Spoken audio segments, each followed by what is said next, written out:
Saya mohon maaf dan saya tak sengaja, ujar seorang pekerja pembersihan di Singapura yang didakwa memandu secara berbahaya sehingga menyebabkan kematian seorang penunggang motosikal minggu lalu.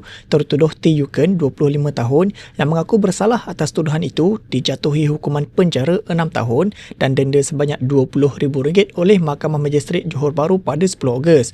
Magistrate Nur Fatin Muhammad Farid menjatuhkan hukuman itu berkuat kuasa 9 Ogos selepas lelaki itu membuat pengakuan bersalah sebaik pertuduhan dibacakan dalam bahasa Tamil kepadanya. Mahkamah turut memerintahkan tertuduh dipenjara setahun jika gagal membayar denda berkenaan, selain tertuduh diperintahkan membayar pampasan kepada isteri mangsa Nur Adil Roslan sebanyak RM4,000. Selain itu, tertuduh turut dijatuhi hukuman hilang kelayakan memegang atau mendapatkan lesen memandu selama 5 tahun. Berdasarkan kertas pertuduhan, lelaki itu didapati memandu kereta dengan cara berbahaya sehingga menyebabkan kematian Muhammad Isa Damiri, 41 tahun, di Jalan Leong B, Kelang Patah di Johor Bahru kira-kira jam 4.20 pagi 6 Ogos lalu. Tertuduh didakwa mengikut Seksyen 41-1 atau Pengangkutan Jalan 1987.